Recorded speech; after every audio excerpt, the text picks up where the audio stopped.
Welcome back, everyone, to the Elevate Through Real Estate YouTube channel. So we've walked you guys through a multitude of techniques. What the hell this creative financing thing is, the techniques, all this stuff, scripts, objections, questions, how to integrate it into your business, like the whole shebang. And now comes the most exciting part. We'll bring it all together.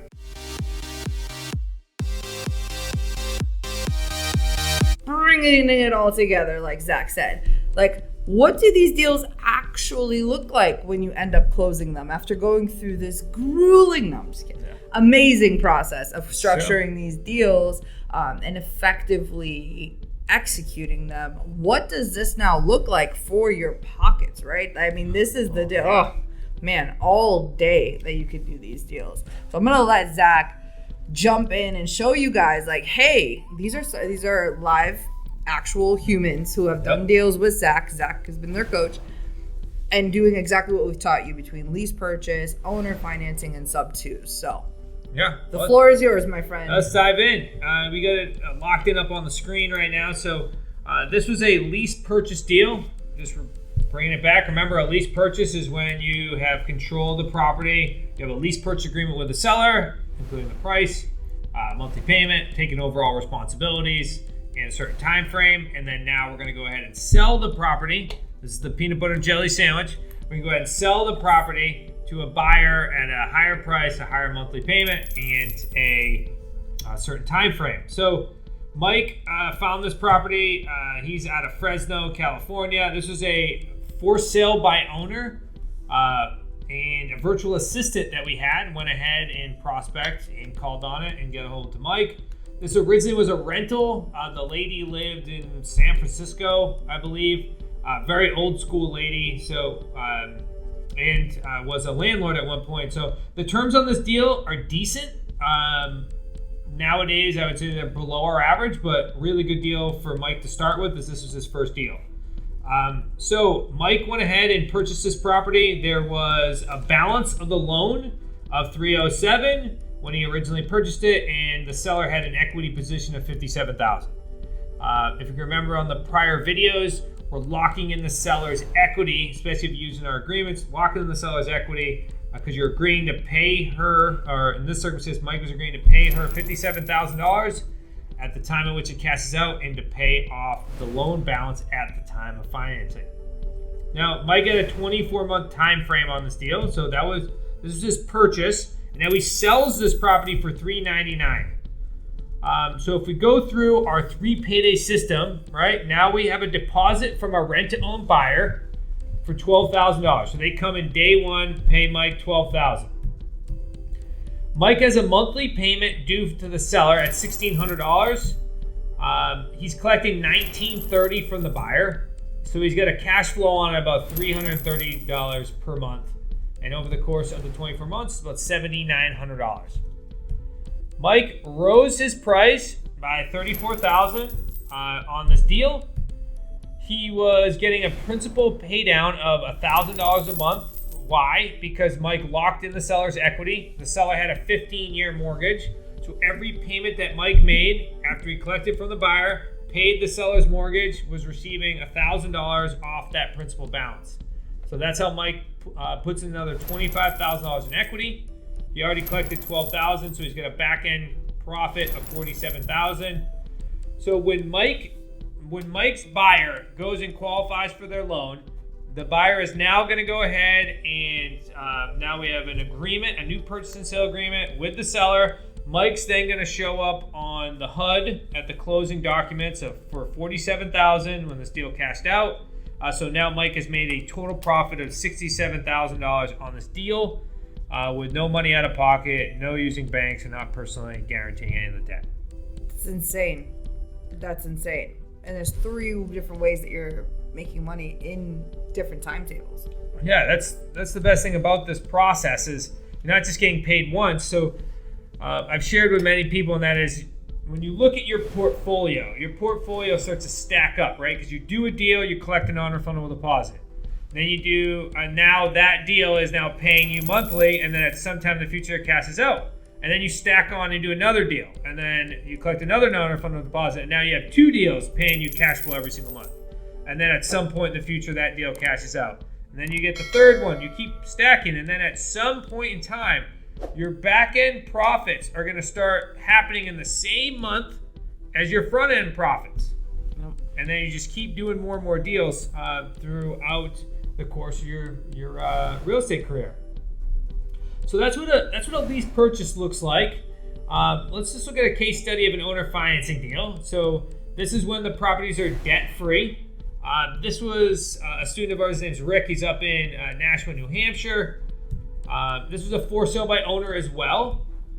The price on this property was $106,000.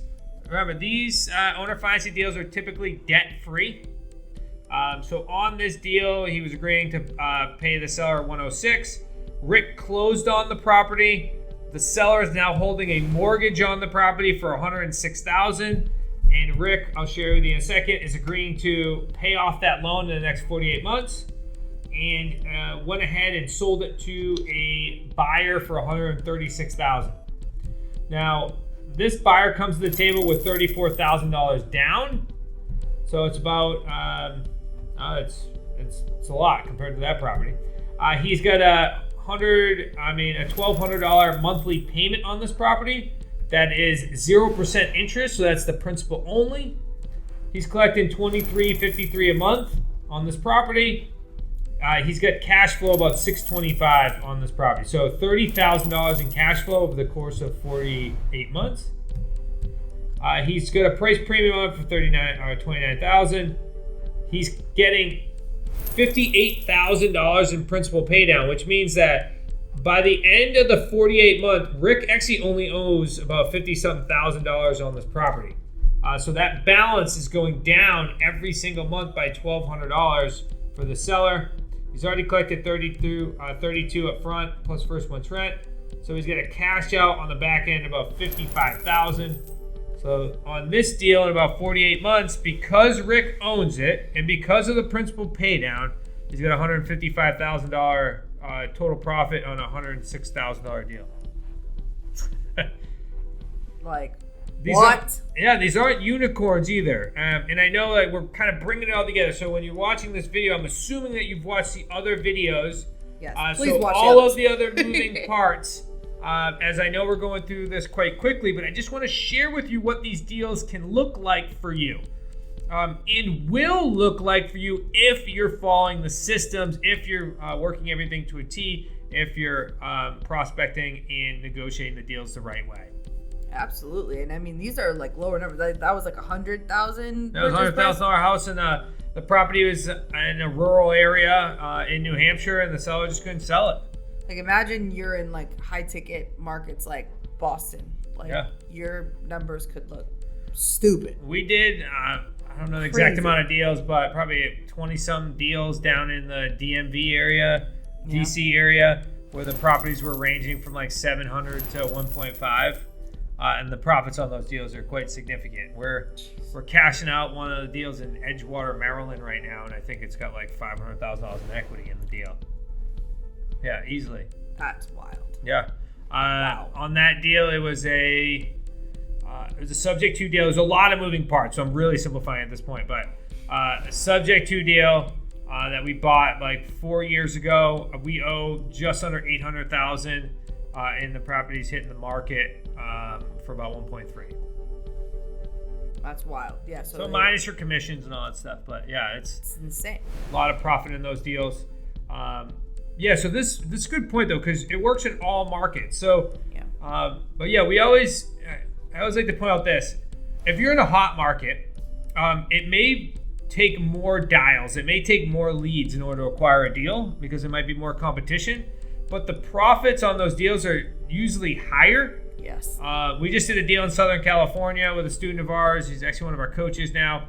It was a subject to deal, which I'm going to share a deal with you right now, which is a sub 2 deal. And he had it on the market for probably 90 or 120 days. He closed on, he committed to it. But the buyer came to the table. It was a $1.1 million house. Buyer came to the table with $100,000 down, and he has another $100,000 coming to him throughout the next 12 months. That's insane. So What? Those are just the down payments. Really cool deals. So it doesn't matter where you are. Just know that it ends up becoming a numbers and a metrics game as you continue to create your business. Mind blowing. This whole. Let's talk about a subject to deal. So in simple, a subject to deal means you're going to a seller that has a mortgage on the property. You're closing on it, and the loan is going to remain attached to the seller's credit, and you're just the one that's going to continue to make payments for the seller on that property. So this is also known as an installment sale. So this deal itself, it's actually at Kate. I was when we were talking to one of your coworkers or your team. She was down at the Cape, and I'm like, this is the reason why I don't want to sell it right now.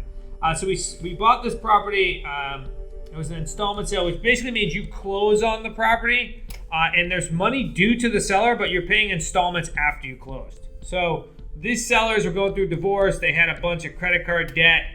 So we ended up structuring this deal where we paid them, I think, over the course of 3 years, like $5,000 a year to pay them $15,000. Plus we caught up. I think they were $4,200 in arrears.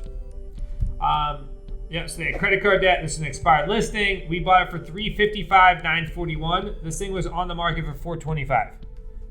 This was probably 6-7 years ago. We sold it for $425. The same buyer is in the house right now, so the numbers are not final. This buyer was awesome. She's actually an attorney now. She was going through law school when she purchased this property. Wow. Yep, so we sold the property on a lease purchase with the intent, if you watched the last video on subject to deals, that there's a way in which we go from selling it on rent to own to eventually owner financing. The intent with this deal is to do that over the course of the time frame because we have no end date. This buyer came to the table with $41,000 up front. Our payment to the seller the seller's bank is $2,000 a month. We're collecting $24.97, so it's a $473 spread. So I'm only sharing with you numbers over 29 months because that was the original agreement with the buyer. The buyer's exceeded that now, so these numbers are going to be significantly higher. So $13,000. We marked up the house $69,000. We are getting $569 averaged out in principal pay down, so that's $16,000. We already collected $41,000, so our total payday 3, if this deal were to cash out in the 29 months, which we've gone past it, we already had $4,100 in arrears. So if it was just a 29-month deal, it was a $95,000 deal. It's insane. And you have ownership of this property, it's all about solving somebody's problem. When I did this deal originally, I called on the seller. I was prospecting, and then we went to a conference in Texas, and I just stopped talking to the seller. I literally I sent her an email and just said, "Hey, what's the least you're willing to take on this property? Because I can't find comps to justify your price." And she literally messaged me back like 14 times without me answering. That was it. And I came back and I was like, "Oh, I think we got one." And then we come to find out that they had to get the $4,100 caught up because it was a VA loan and they were about to start getting letters sent to them, and really they were in the midst of a divorce. So this deal was very interesting because also the sellers, the husband and wife, they were both on title, but the wife was the only one on the mortgage. So as soon as we bought it, we only were dealing with the wife moving forward from there. Wife moved to like Phoenix and the husband moved to like Nantucket. Ended up being a really great deal. We still have it. So stay tuned and I'll share with you when this deal finally cashes out what the final numbers were. They're going to be a lot higher than this. So that's what these deals look like, right? It's all about just you get your 3 pays associated with it, and you really put yourself in a position where you can build wealth, build cash flow, and also take some money off the table as well with the non-refundable deposits. Totally. It's amazing what you can see with these deals. I mean, like, I've been fix and flip for like 10 years, and I'm like, the amount of work that I have to do to get those profit margins. I mean, don't get me wrong, flipping's very profitable. Yeah, of course. Right? But like, it like one project could take you 6 to 9 to 12 months to finish, and like this doesn't, I mean, time commitment wise doesn't even. It took me like if I average up my time, I visited the property once, and I mean 4 or 5 phone calls, and then dealing with the attorney, so maybe 10 hours all in all. 10 hours is like what I would spend like on site in a day for flips. So it's like this is cool stuff. I'm not saying flips are bad, guys. This is construction. You're gonna need that renovation and all that moving forward. But you know, like it's insane to see these numbers because the capability of scaling is like next level, and your risk is so much lower. Because you're getting all this liability off of you. You're creating those sandwiches. As you guys saw, all the sandwiches in our sandwich shop today, you know, throughout this series. You know, the turkey, the Italian, you know, all of these. It's just amazing, you know, kind of like analyzing it being here in it, you know, from a fix and flip perspective and, you know, like the traditional real estate route, right? Seeing this is like light bulb goes off. Mind gets blown, like, and this is insane. Like, these are real deals that people are doing, and again, in higher priced markets, this is on the lower end, if you will, right? Like, get something in Boston like this and see what happens, right? Like, I can't even imagine, you know, between the down payments and the, you know, the cash flow, and then also, you know, the cash out at the end. Like, it's insane. So I love 100%. It. Yeah, at the end of the day, it's about adding some more tools to your tool belt. As I'm listening to you, I'm like, like some of the deals that you're looking at now, you probably wouldn't have done a fix and flip on, right? So it's like the deals you passed up where you could still do your fix and flip, and then just imagine you had a couple creative financing running in the background, right? So that's the idea here. It's about taking what you currently do inside your box, keeping it there, and then maximizing everything outside of that box. So that way you can continue to generate more and more income. Absolutely. And I love this because it's broken up, and the timetables are also broken up too. So when you hit a fix and flip, you know, you're going to get hit with that short-term gains so hard. With this is like, it's kind of almost scaled out over time, which is awesome. 100%. Man, I'm all over it, guys. You know, I'm fangirling over creative finance because this is really like what's going to help navigate the market moving forward, and gives you such ability to leverage and scale, and opens up the market for, you know, like one of the things that I love about it was like you were mentioning that there's buyers who never thought they'd become homeowners in their lives, like crying at closing tables. Like that is incredible. Like you're not just making a whole bunch of money, you're creating impact, which I think supersedes all things. 100%. Yep. So, creative finance. All right, we'll talk about leads and where to find them in the next video. Yeah, I mean, that's really the only thing you need next, right? It's just like, how do I find these deals now? And then watch all the other videos and you'll know exactly how to do them. So stay tuned for the next video, guys.